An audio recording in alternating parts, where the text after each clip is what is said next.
안녕하세요. 저는 경기도 분당에 살고 있는 40대 초반의 여성입니다. 얼마 전 저는 남편놈과의 결혼 생활을 끝내고 홀가분하게 새로운 인생을 살고 있는 중입니다. 이 시기쯤이면 남편과 닮은 아기를 낳고 우리 세 식구가 행복하게 잘 살고 있을 거라고 생각했는데 정말이지 한 치 앞도 모르는 게 우리네 인생이더라고요. 한때 저는 이 결혼 생활의 끝은 서로의 죽음 외에는 없다고 생각했던 적이 있었습니다. 그만큼 남편을 믿기도 했고 또 진심으로 사랑했었거든요. 결혼한 부부의 대다수는 이혼으로 끝을 보는 경우가 훨씬 더 많다는 걸 알고 있었지만 적어도 저희 부부에게만큼은 찾아오지 않을 일이라고 생각했던 거죠. 당시에는 그게 얼마나 말도 안 되는 생각인지도 모른 채로요. 결혼 생활 3년 차, 저는 그렇게 사랑했던 남편이 여태껏 저에게 숨겨왔던 비밀 한 가지를 알게 되었습니다. 말하자면 판도라의 상자를 열게 된 거죠. 그 상자 안에 꽁꽁 숨겨놓았던 추악한 진실이 드러난 순간, 저는 더 이상 그 인간과의 결혼을 이어갈 수가 없었습니다. 제 인생에서 그 인간들을 드러내지 않고서는 도저히 역겨워서 참을 수가 없었거든요. 더 기가 막힌 것은 그런 짓을 저질러 놓고도 그 인간은 저와 이혼할 생각이 조금도 없었다는 사실이었습니다. 협의 이혼에 동의하지 않아 결국 저희는 기나긴 소송에 들어갔고 약 1년이 지난 최근에야 지긋지긋한 인연을 마무리 지을 수 있었어요. 오늘은 모처럼 홀가분한 하루를 보내면서 이제는 이 모든 걸 다 제 마음속에 흘려보내야겠다 싶은 생각이 들더라고요. 그래서 마지막으로 정리도 할 겸 제가 이혼을 선택할 수밖에 없었던 그 이야기를 들려드릴까 합니다. 저희의 관계가 처음부터 최악이었던 것은 아니었어요. 오히려 남편과 저는 한때는 서로 죽고 못 사는 커플이었거든요. 제가 남편을 만난 것은 제 고등학교 친구의 소개를 통해서였습니다. 제 남편이 친구 남자친구의 학교 동기였거든요. 처음 만났을 때만 해도 저는 그다지 별다른 느낌이 없었습니다. 그 직전까지의 연애를 돌이켜봤을 때 저는 진짜 인연이 될 사람은 처음 본 순간 바로 알아볼 수 있다고 생각했었거든요. 그래서 2번 만날 생각은 없었고 거절의 의사도 밝혔고요. 그런데 반년쯤 뒤에 우연히 그 친구의 결혼식에서 그 사람을 다시 만나게 되었습니다. 아는 척을 하기도 그렇고 그렇다고 모른 척을 하기도 조금 그래서 참 난감하더라고요. 그런데 제가 머뭇거리고 있는 것을 아는지 모르는지 저를 발견한 그 사람은 환하게 웃으며 저에게 다가와 인사를 건넸습니다. 오랜만이네요. 잘 지내셨어요, 소영 씨? 네. 여기서 뵙게 되네요. 동우 씨도 잘 지내셨어요? 네. 저도 잘 지냈습니다. 어쩐지 여기서 만날 것 같다 싶더라고요.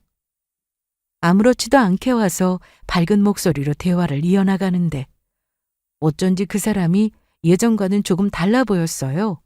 아무래도 시간이 흐르기도 했고 결혼식장이다 보니 서로 한껏 갇혀있고 만나기도 했고요. 결국 그날의 만남이 계기가 되어서 저희는 그 이후로 계속 연락을 주고받았고 마침내 그 사람은 제 남자친구가 되었습니다. 돌고 돌아서 사귀게 된 저희의 연애는 시간 가는 줄을 모르고 즐거웠어요. 그 사람과 저는 닮은 점이 많았습니다.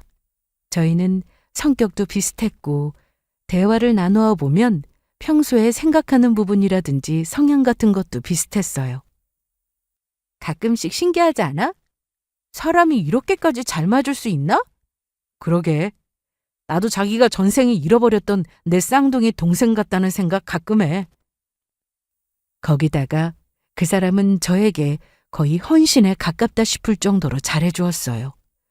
원래부터가 타인에게 친절하고 가까운 주변 사람들을 잘 챙기는 성격인 것 같더라고요. 제가 여자친구라서 더 잘해준 것도 있겠지만요.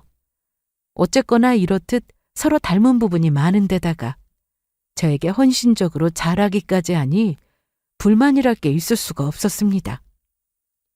사귈지 말지를 고민했던 순간이 무색하게도 저희는 제대로 된 다툼 없이 3년간의 연애를 평화롭게 이어나갈 수 있었어요. 하지만 연애가 순탄했던 것과는 다르게 저희의 결혼은 전혀 그렇지 못했습니다. 일단 저희 집에서 부모님 두 분이 모두 남자친구와의 결혼을 엄청나게 반대하셨었거든요. 도대체 어디가 그렇게 마음에 안 드신다는 거예요? 괜찮은 사람인 거 엄마 아빠도 보셨잖아요.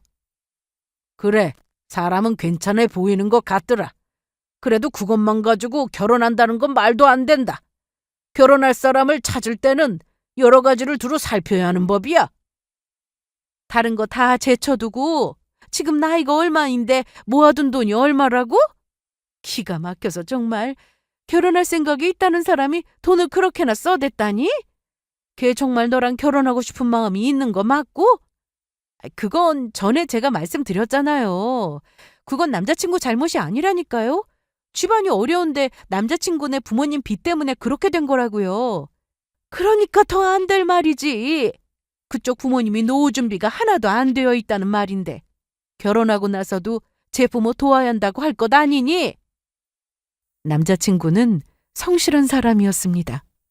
하지만 그 성실함과는 별개로 여태껏 수중에 모은 돈은 거의 없는 편이었어요. 어릴 때는 남자친구네가 꽤나 잘 살던 집안이었다고 했습니다. 아버지가 사업을 하셔서 남부럽지 않을 정도로 유복하게 자랐었다고 하더라고요. 어릴 때 해외여행을 매년마다 다녀올 정도였다고 했었죠. 하지만 그것도 잠시. 아버지 회사의 제일 큰 거래처가 부도가 났고 그것 때문에 연쇄부도를 일으켜서 아버지 회사까지 넘어가게 되었다더라고요. 그래서 남자친구가 중학교에 들어갔을 때쯤에는 이미 집안이 쫄딱 망해버린 상태였고요. 그 후로는 고생의 연속이었다고 합니다. 한번 기울어진 집안을 다시 일으키는 건 정말로 쉬운 일이 아니었다더라고요. 그나마 다행인 것은 그 와중에 열심히 공부해서 괜찮은 대학에 들어갔고 또 졸업 후에 좋은 직장에 취직을 해서 돈을 벌기 시작했다는 점이었습니다. 하지만 집안에 남아있는 부모님의 빚을 갚느라 모아둔 돈은 거의 없었고요. 남자친구는 저에게 결혼 이야기를 꺼내기 직전에 조심스럽게 자신의 현재 상황에 대해서 밝혔습니다. 솔직히 평범한 결혼 생활을 그려왔었던 저에게 남자친구의 고백은 다소 충격적이었어요. 저도 돈을 너무 잘 모은 것은 아니어도 결혼할 정도로 적당하게는 모아왔었고 지금의 남자친구와 결혼을 해야겠다는 생각이 든 이후부터는 필요 없다 싶은 소비까지 줄여가면서 결혼 자금을 모았었거든요. 그렇지만 저는 곧 이 상황을 받아들였습니다. 단지 모은 돈이 적다는 이유 하나만으로 이 관계를 끝내기에는 좋아하는 마음이 너무 컸었거든요. 그리고 지금까지 저에게 보여주었던 좋은 모습들은 제가 그 사람과 미래를 함께하기에 충분해 보였고요. 다른데 헛짓하다 엉뚱하게 돈을 다 쓴 것도 아니고 부모님 때문이었다는데 어쩌겠어요. 그래도 다행히 이제 빚은 다 갚았고 남자친구도 성실한 사람이니까 금방 다시 모으면 돼요. 아직 젊잖아요. 저는 계속 부모님을 설득해서 결혼을 강행했습니다. 부모님을 통해서 저희 집에 들어오는 소위 괜찮은 선자리도 다 마다하고서요. 저는 특별하게 다른 걸 바라는 게 아니었습니다. 그저 저와 함께 남은 인생의 반려자로 서로만 바라보고 서로를 위해줄 사람을 찾는 것뿐이었죠. 그때 당시에 제 눈에는 남자친구가 바로 제가 찾던 그 사람처럼 보였습니다. 여보, 이게 다 뭐야? 당신 삼계탕 먹고 싶다고 며칠 전부터 노래 불렀잖아. 그래서 내가 해주려고 마트 들러서 장 봐왔지? 아니, 일하고 와서 피곤할 텐데 귀찮게 뭐하러 그랬어.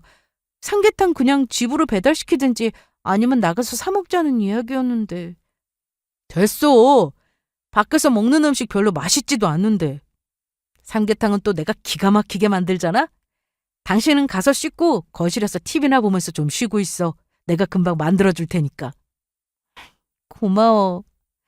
진짜 너무 감동이다. 결혼 생활은 딱 제가 꿈꾸던 모습 그대로였습니다. 아니, 솔직히 말해서 그 이상이었죠. 남편은 거의 저를 돌보려고 결혼을 한 건가 싶을 정도로 저를 잘 보살폈거든요. 보살핀다라는 말밖에는 대체할 적당한 단어가 떠오르지 않을 정도로요. 남편은 집안일을 곧잘 했어요. 맞벌이 부부라 집안일을 네가 하니 내가 하니로 싸운다는 건 저희 집에서는 있을 수가 없는 일이었습니다. 서로 적당히 깔끔을 떠는 성격인데다 다른 사람에게 할 일을 미루는 성격이 아니었기 때문에 가능한 일이었어요. 제가 조금 더 움직이면 상대가 조금 더 편하다는 생각도 가지고 있었고요. 서로 행복하려고 한 결혼이었으니까요. 특히나 남편은 요리를 잘했습니다. 군대에서도 취사병으로 있었고 자취 생활도 오래 해서 그런지 부지런하게 요리를 많이 해먹는 편이었다고 하더라고요. 회사를 다니면서 피곤할 텐데도 자주 저를 위해 요리를 했고 그걸 단 한 번도 귀찮다고 생각하지 않는 사람이었어요. 처음에는 저희의 결혼을 반대하셨었던 부모님조차도 결혼 후에 남편이 이렇게 저에게 잘하는 모습을 보면서 이제는 인정을 해 주셨습니다. 마치 언제 반대한 적이나 있었던가 싶을 정도로 지금은 저보다 저희 남편을 더 예뻐하실 정도였죠. 결혼한 지 1년이 지났을 때쯤이었나? 어느 날 남편과 함께 거실에서 커피를 마시면서 소파에 나란히 누워있는데 문득 이런 생각이 들더라고요. 아, 내가 이러려고 결혼한 거구나 싶은 생각이요. 그 정도로 저희의 결혼 생활은 만족스러웠습니다.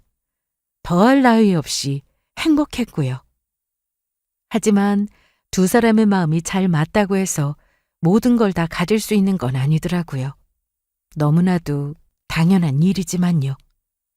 아, 미치겠네. 이번에도 또 한 줄이야. 그래? 괜찮아.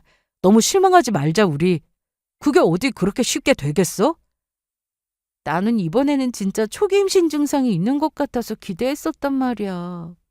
아이고, 진짜 임신했다고 해도 설마 그게 벌써 느껴지겠어? 너무 안달하지 마. 의사 선생님도 마음 편하게 가지는 게 중요하다고 했잖아. 저희 부부에게는 아이가 잘 생기지 않았습니다. 아무리 임신이 어려운 부부가 많다고 해도 저는 그게 저희의 문제가 될 거라고 생각해 본 적은 없었어요. 남편도 저도 둘 다 운동을 좋아하는 데다 잔병 치레를 거의 하지 않을 정도로 건강 체질이었거든요. 부부 사이도 좋은 데다 이렇게 튼튼하고 규칙적인 생활을 하고 있으니 그저 아이는 시간이 흐르면 자연스럽게 생길 거라고 생각했었죠. 인생이 참 내 마음대로 되지 않는다는 걸 거의 처음 느껴보는 순간이었습니다. 이제까지 저는 제가 하고 싶었던 일들은 거의 다 제 손으로 이루어낸 편이었거든요. 열심히 노력해보고 그러고도 안 되는 일은 쿨하게 마음속에서 떠나보낼 줄도 알았고요. 하지만 아이 문제만큼은 그렇게 되지 않았습니다.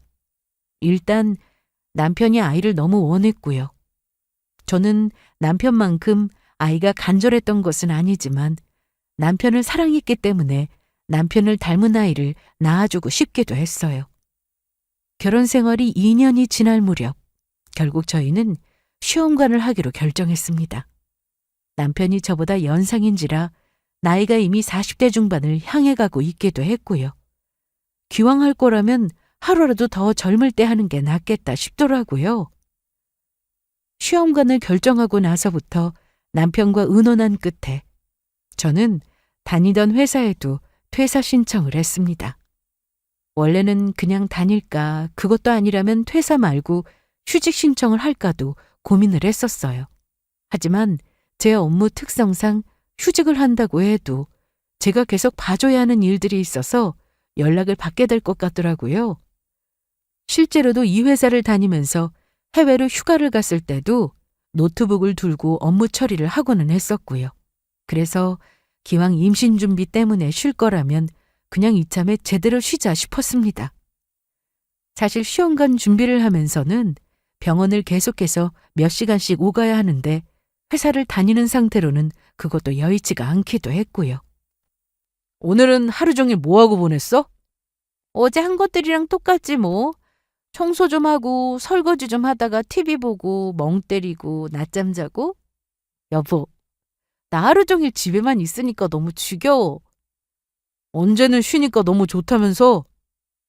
처음에는 진짜 매일매일이 방학 같고 너무 좋았는데 그것도 계약이 있어야 방학이 있는 거더라.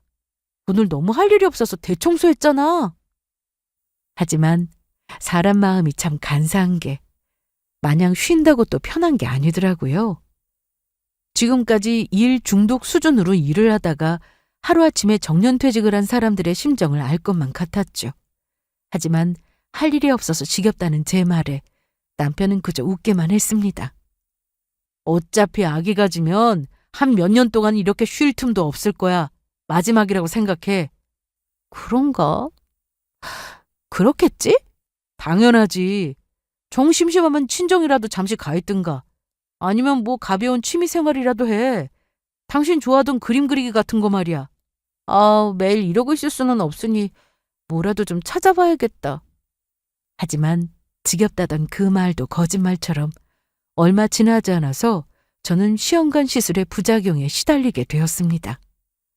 시술의 부작용이 많다는 것은 이미 알고 있는 사실이었지만 이 정도로 심하게 올 줄은 남편도 저도 몰랐죠. 심지어 부작용은 한두 가지가 아니었습니다. 일단 배란 유도 주사를 맞은 탓에 복부가 임산부처럼 부풀어 올랐고 내내 참을 수 없을 정도로 복통이 생겼거든요. 그래봤자 금방 낫겠지라고 대수롭지 않게 생각했었지만 부작용이 심할 때는 응급실로 가서 입원까지 해야 할 정도였습니다. 입원을 하지 않는 수준으로 나아지더라도 난자를 채취한 자리가 늘 아팠고요. 매일같이 주사를 찌르는 것도 쉬운 일은 아니었습니다. 애초에 각오하고 시작한 일이었지만 어떨 때는 이렇게까지 해야 하나 싶을 때도 있더라고요. 몸이 좋지 않은 데다 호르몬 변화까지 생겨서 불면증도 찾아왔습니다. 잠을 제대로 자지를 못하니까 무기력하고 늘 피곤했어요. 하지만 그것도 결과가 좋았더라면 다 참을 수 있었을 텐데 저희 부부는 첫 번째 시험관에 실패하고 다시 이어서 했던 두 번째 시험관에서마저 원하던 결과를 얻을 수가 없었습니다. 몸은 몸대로 이렇게나 힘들었는데 아이도 생기지가 않으니까 너무 실망스럽더라고요. 남편은 애써 저를 위로해주기는 했지만 본인도 실망스러운 건 마찬가지인 눈치였습니다. 그래도 여기까지 온 걸 뭐 어쩌겠어요. 우선 제 몸을 좀 추스르고 나서 다시 세 번째 시험관 시술에 도전하기로 했죠. 몸이 조금 나아지기는 했지만 기분은 여전히 우울했습니다. 뭘 해도 즐겁지가 않더라고요. 그런데 그때쯤 저에게 너무나 반가운 소식이 들려왔어요. 중학교를 다닐 때 친했던 친구에게서 연락이 온 것이었습니다. 저희는 바로 만날 약속을 잡고 그 주에 얼굴을 보게 됐죠. 이야, 진짜 오랜만이다, 정아야. 이게 얼마만이야? 그러니까 나 결혼식 한 이후로 얼굴은 처음 보는 것 같은데? 시간이 벌써 그렇게 됐니? 너 일 때문에 지방으로 내려갔었다고 들었는데 다시 돌아온 거야? 나 회사가 무조건 순환 근무를 해야 하는 곳이라서 잠깐 지방에 내려갔었지. 근데 역시 이 동네만한 데가 없더라고. 다시 돌아와서 너무 좋다. 나도 동네 친구 생겨서 좋다. 다른 애들은 다 다른 곳으로 뿔뿔이 흩어져서 만나기도 힘들어. 회사 동기들과도 잘 어울려 지내고 아파트 근처에 다른 주민들과 어울리기도 했지만 그래도 역시나 어릴 적 친구만큼 가깝고 편한 사이가 없더라고요. 이래서 어릴 때 친구가 평생 간다는 말도 했었던 것 같고요. 오랜만에 보는 정화는 여전히 성격도 밝고 어릴 때 그대로인 것 같았습니다. 그런데 너는 결혼 안 할 거야? 남자친구는 없어? 결혼이 내 마음대로 되는 게 아니더라고. 남자친구는 지금 있기는 해. 진짜? 어떤 사람이야? 그냥 평범한 사람이야. 내 눈에는 멋있긴 한데. 그 말을 하는 정화의 얼굴이 뭐랄까 조금 씁쓸해 보였던 건 제 착각이었을까요?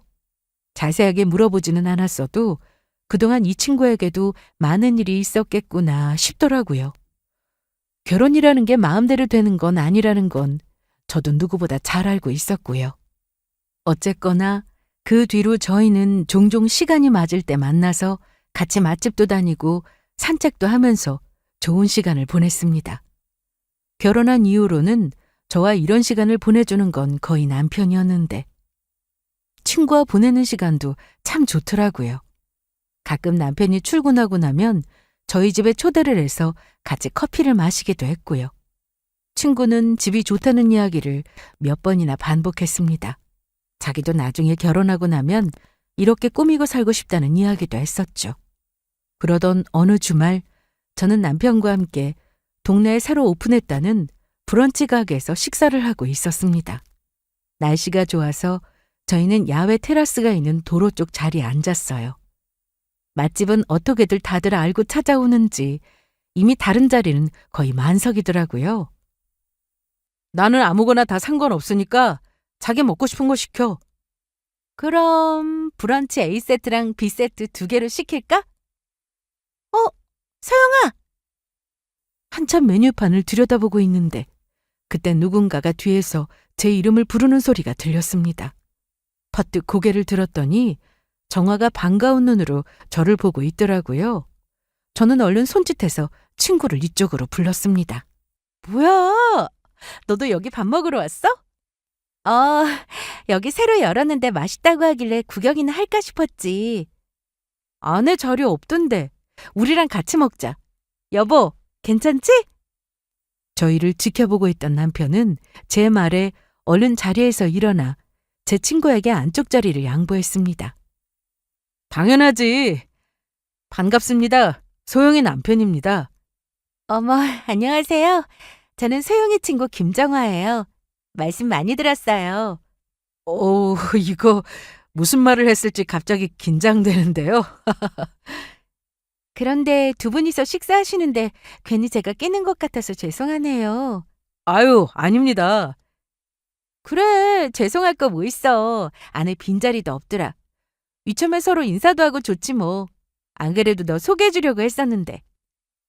저는 친구와 남편을 서로 인사시키고는 얼른 메뉴를 추가해서 주문했습니다. 우연히 합석하게 된 자리였지만 두 사람은 마치 오래전부터 알고 지낸 사이처럼 금방 친해지더라고요. 아마 제 친구도 워낙에 밝은 성격이고 남편도 사교성이 좋아서 가능한 일이었겠죠. 오랜만에 다시 돌아오시니까 느낌이 어떠세요? 제 와이프는 혼자 있으니까 이 동네 지겹다고 난리인데. 서영이는 지금 쉬고 있어서 그런 것 같고 저는 평일 낮에 일하니까 심심할 틈은 별로 없어요. 이 동네로 다시 오게 될 줄은 몰랐는데 너무 좋더라고요. 정화는 프리랜서로 근무를 하고 있었습니다. 상대적으로 업무 시간을 자유롭게 정할 수 있어서 쉬는 시간을 본인이 쉬고 싶을 때 가질 수 있는 게 너무 좋다고 하더라고요. 출퇴근 스트레스가 없어서인지 정화 얼굴은 참 예뻐 보였습니다. 실제로도 예쁘게 잘 꾸미고 다니는 편이었고요. 문득 유리잔에 비친 제 얼굴을 보니 꼴이 말이 아니더라고요. 지금은 시험관 부작용으로 온몸이 퉁퉁 부어서 초췌하게 다니고 있는데 나도 예전에는 저럴 때가 있었나 싶을 정도였죠. 참, 너 저번에 테니스 배우고 싶다고 하지 않았어? 이 사람 테니스 동호회 다니는데 궁금한 거 있으면 한번 물어봐. 아, 테니스 배우시게요? 이 동네에 괜찮은 동호회가 2군데 있는데 혹시 다닐 의향 있으시면 소개해드릴까요? 네, 그럼 너무 좋죠. 한동안 운동을 열심히 했는데 최근에 쉬었더니 너무 처지는 것 같아서요.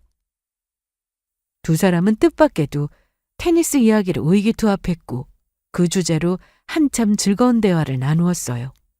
모처럼 생기 있는 두 사람을 보니 저도 같이 생기가 드는 것만 같은 기분이 들더라고요. 그날 모임을 가진 뒤 헤어지고 나서 친구에게 연락이 왔습니다. 남편이 너무 괜찮은 사람 같다면서 저더러 결혼을 참 잘한 것 같다고 하더라고요. 남편에게도 물어보니 제 친구에 대한 인상이 괜찮았던 모양입니다. 그래서 자주는 아니더라도 가끔씩 이런 자리를 가지는 것도 괜찮겠다고 하면서 대화를 마무리 지었죠. 저희 부부는 그 뒤로도 다시 시험관 시술을 시작했습니다. 비록 세 번째 도전에도 실패하고 이제는 네 번째를 앞두고 있었지만요. 하지만 나쁜 소식만 있는 것은 아니었어요. 저희 남편은 결혼 후에 점점 일이 잘 풀리고 있었거든요. 남편은 원래 다니고 있던 회사에서 결혼을 한 후에 지금의 회사로 이직을 한 상태였는데 예전 직장보다 일이 적성에 잘 맞다며 참 좋아했었거든요. 남편이 열심히 일을 하기도 했고요. 그런데 이직한 회사에서 이번 인사에 임원으로 승진을 하게 되었습니다. 젊은 나이에 이사를 달게 된 것이었어요. 와, 이제 이사님이라고 불러야 하나? 너무 축하해, 여보. 고마워. 내가 뭐 한 게 있나? 이게 다 여보 덕분이지. 정말 축하하네, 이서방. 감사합니다. 와이프 잘 만난 덕에 결혼 후에는 좋은 일만 있는 것 같습니다. 제가 소영이 행복하게 더 열심히 잘하겠습니다. 저는 남편을 위해서 축하 파티를 열었습니다. 저희 부모님도 남편에게 비싼 선물까지 사주시면서 축하 인사를 건네셨고요. 남편은 감격한 얼굴로 몇 번이고 감사하다는 말을 반복했습니다. 남편이 이렇게나 기뻐하는 모습을 참 오랜만에 보는 것 같아서 저도 좋더라고요. 남편이 진급을 한 것까지는 좋았는데 문제는 그 뒤로 많은 것이 바뀌기 시작했다는 점이었습니다.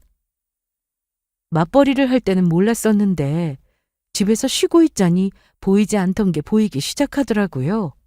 남편이 부쩍 바빠진 것과 동시에 점점 저에게는 어딘지 모르게 소홀해지고 있다는 느낌을 받았거든요. 같은 공간에 앉아서 대화를 나누면서도 뭔가 서로 다른 생각을 하고 있는 것만 같은 그런 기분 아세요? 영혼은 이미 다른 어딘가에 가 있는데 몸만 제 눈앞에 앉아 있는 것 같은 그런 기분이요. 엄마, 요즘 이서방이 너무 바빠서 같이 얼굴 보고 앉아서 밥 한 번 제대로 먹기도 힘들어요. 퇴근하고 집에 오면 매일 피곤하다고 하고. 그거야 이제 임원이니까 당연히 바빠서 그런 거겠지. 옛날이랑 상황이 마냥 같겠어? 나도 그래서 이해해보려고 했는데 얼마나 정신이 없는지 우리 기념일도 잊어버리고 지나간 거 있죠? 여기서 말하는 기념일은 결혼기념일이 아니라 저희가 사귄 기념일이었습니다. 남편은 연애를 하던 시절부터 이벤트를 좋아하는 성격이었어요. 그래서 남들은 결혼 이후에는 안 챙긴다는 연애 기념일과 천단위 기념일도 꼬박꼬박 챙기고는 했죠. 저번 주는 저희의 연애 기념일이었습니다. 결혼한 지 3년이 되도록 아무리 바쁘더라도 그냥 넘어갔던 적은 없었어요. 하다못해 소소한 선물과 와인, 케이크 정도는 사와서 함께 기념하면서 둘만의 시간을 보내고는 했었죠. 그런데 이번에는 아예 잊어버렸더라고요. 엄마는 제 말에 결혼해서 이제 안 챙기기로 한 거 아니냐고 물으셨지만 그것과는 전혀 달랐습니다. 제가 설마 잊어버린 거냐고 물었더니 남편이 정말로 크게 당황을 했었거든요. 아마 네가 연이어서 시험관 시술해서 실패해서 우울해서 그런 걸 거야. 나가서 쇼핑도 좀 하고 맛있는 것도 먹으면서 기분 전환이라도 좀 해. 아니면 여기로 올래? 엄마랑 같이 놀러 가자. 엄마는 그게 그냥 제 기우일 거라고 아셨어요. 제가 너무 예민해서 그렇게 받아들이는 걸 거라고요. 저는 그냥 이해를 해보려고 했습니다. 남편이 바빠서 정신이 없으니 나라도 기억해서 챙기면 되지 않냐고 생각하면서요. 하지만 확실히 남편은 전과 많이 달라졌습니다. 그렇다고 뚜렷하게 내세울 만한 증거나 근거가 있는 것은 아니었지만 그냥 저의 묘한 직감이 그렇더라고요.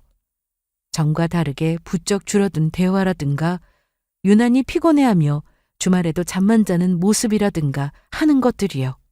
아마 이게 와이프의 직감 같은 것이었을까요? 그래도 그때까지만 해도 저는 남편의 달라진 태도가 어떤 큰 이유가 있을 거라고 생각하지는 못했습니다. 너무 순진했었던 거죠. 그러던 어느 날이었습니다. 정화가 갑자기 할 말이 있다며 보자고 하더라고요. 저는 반가운 마음에 얼른 집 앞 카페로 나갔습니다. 최근에는 정화가 일이 바빠졌다면서 도통 만나지를 못했었거든요. 바쁜 시즌이 끝나고 나서는 피로로 인한 몸살인지 컨디션이 좋지 않다며 나오지를 못했었고요. 컨디션은 좀 괜찮아? 일하느라 너무 무리했던 거 아니야? 응, 괜찮아. 나 너한테 할 말이 있어서 나오라고 했어. 할 말? 뭔데? 의아해하는 저에게 정화는 지갑 속에서 꺼낸 무언가를 내밀었습니다. 이게 뭐야? 누가 봐도 그건 초음파 사진이었어요. 그동안 제가 너무나 간절히 가지고 싶어 했던 그 사진이었죠. 하지만 이 사진이 갑자기 여기서 등장한 이유를 모르겠더라고요. 저는 당황스러운 얼굴로 정화를 쳐다보았습니다. 하지만 정화는 조금도 동요하지 않는 기색으로 차분히 말했어요. 나, 네 남편 아이 임신했어. 그건 아마도 제가 40년 인생을 살면서 들었던 수많은 말들 중에 가장 충격적인 한마디였을 겁니다. 뭐? 너 방금 뭐라고 했어? 못 들었어? 네 남편 아이라고. 시속 100km로 달려오던 자동차가 제 심장을 치고 지나가면 이런 기분일까요? 그 순간 저는 심장이 떨어지다 못해 지구를 뚫고 바닥 저 깊은 곳 아래로 꺼지는 것만 같은 기분을 맛보았습니다.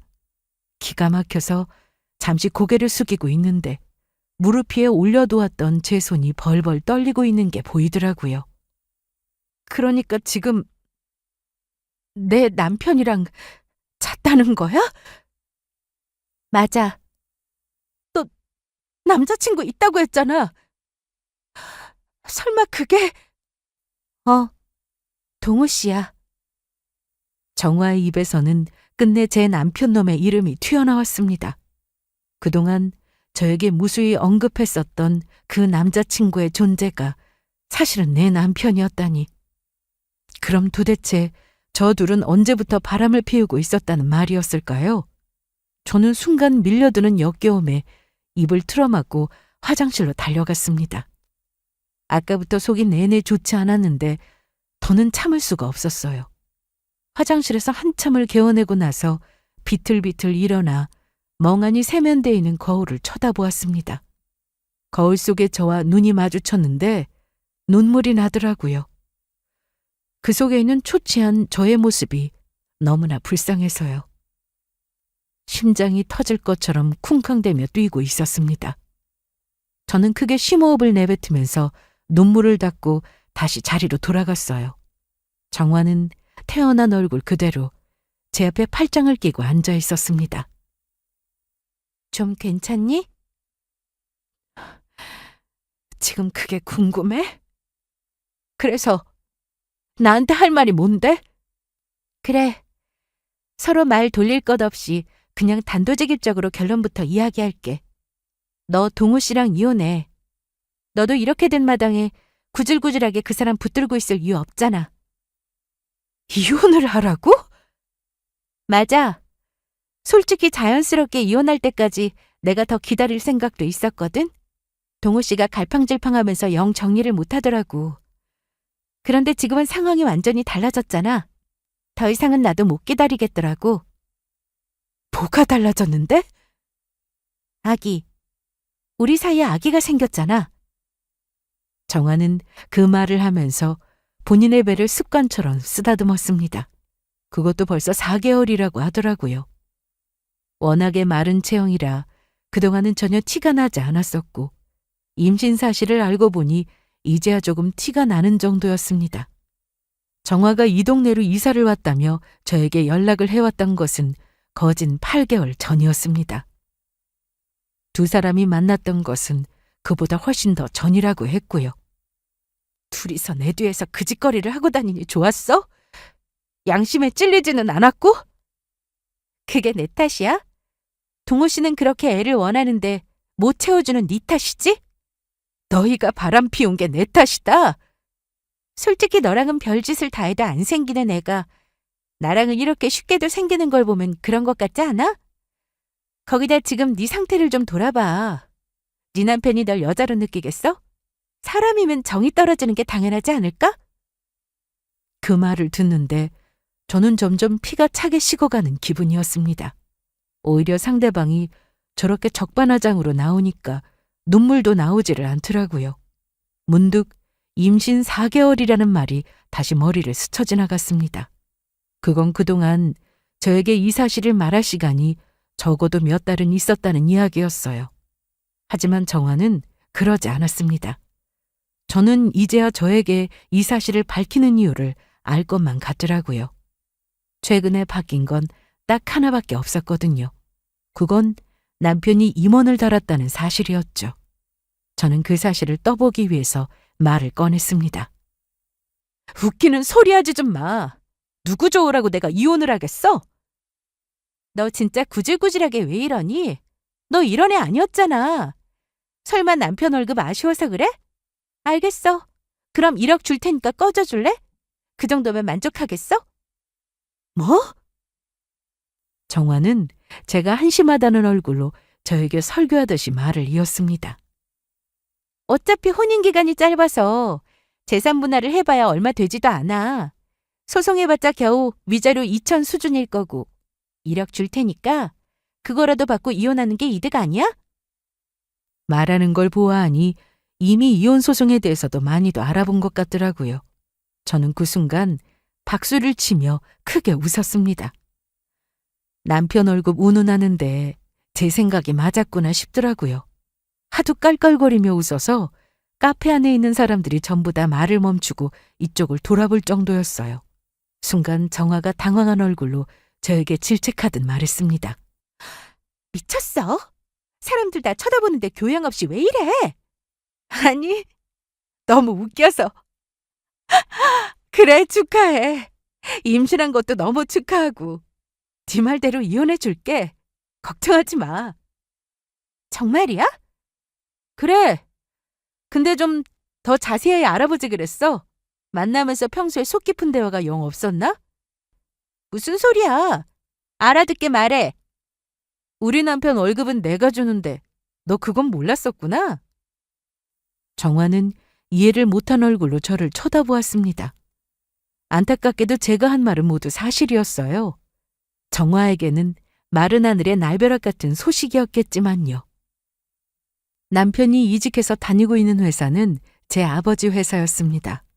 이혼한 이후에 건강이 나빠지신 아버지는 저와 남편 모두에게 회사로 들어오라는 말씀을 하셨어요. 외동딸인 저에게 회사를 물려주고 남편에게는 임원 자리를 주면서 저를 도와서 회사를 같이 잘 일궈나가라고 하셨던 거죠. 하지만 저는 그 전까지 다니고 있던 직장에서 마무리해야 할 장기 프로젝트가 있었습니다. 그것까지 마무리하고 들어가는 게 도리라는 생각이 들었었고요. 그래서 그걸 마무리하고 아이까지 낳고 나서 천천히 회사에 들어가기로 약속이 되어 있었습니다. 하지만 남편은 전 직장에 전혀 미련을 가질 이유가 없었고 결혼 직후 바로 회사를 옮겨서 일단은 과장 직급으로 일을 배우기 시작했습니다. 그리고 최근에야 임원으로 진급을 하게 된 것이고요. 말하자면 회사 등기부상으로는 남편이 임원이었지만 앞으로 실질적인 회사의 결정권자는 바로 저였던 거죠. 1년 전부터는 집에서 쉬면서 저도 아버지에게서 일을 넘겨받고 있었고요. 그게 무슨... 네가 월급을 준다는 게 무슨 소리야? 그 인간한테 전화해서 물어봐. 너 오늘 나 만나서 이런 소리 한 것도 그 인간은 모르지? 아마 걔는 나랑 이혼할 생각이 전혀 없었을 것 같은데? 저는 그 한마디를 남긴 뒤에 뒤도 돌아보지 않고 카페를 빠져나왔습니다. 집으로 돌아가는데 남편 놈에게서 미친 듯이 전화가 걸려오기 시작하더라고요. 아마 거의 한 100통쯤은 걸려왔을 거예요. 정화에게서 모든 사정을 듣고는 기겁을 한 거겠죠. 저는 집으로 가려던 마음을 바꿔먹고 곧바로 변호사 사무소로 걸음을 옮겼습니다. 생각을 해보니까 한시라도 빨리 이혼을 해야겠더라고요. 집에 돌아가서 다시 그 인간의 역겨운 얼굴을 볼 생각을 하니까 단맛이 싹 달아나는 기분이었거든요. 저는 상담을 마치고 바로 이혼 소장을 접수했습니다. 당연히 저를 만난 남편놈은 손이 발이 되도록 비일기 시작했어요. 당신이 생각하는 그런 거 아니야. 뭔가 오해가 있었어. 진짜야. 그럼 임신도 오해라는 거야? 아니, 임신은 맞는데 나도 몰랐어 정말. 최근까지도 임신한 줄은 몰랐다니까. 그냥 잠깐, 정말 잠깐 한눈 팔았던 건데 나도 이렇게 될 줄은 꿈에도 몰랐어. 내가 들은 게 사람이 하는 소리인지 멍멍이가 하는 소리인지 모르겠네. 지금 네가 하는 말이 와이프인 나한테 뱉어도 될 소리가 맞을까? 머리가 있으면 생각이라는 걸 좀 해. 남편놈은 차갑게 웃고 있는 제 얼굴을 보며 그제서야 상황 파악이 된 눈치였습니다. 본인이 절대로 그냥 넘어갈 수 없는 엄청난 짓을 벌였다는 사실을요. 여보, 내가 잘못했어. 내가 이렇게 빌게. 차라리 날 욕하고 때려.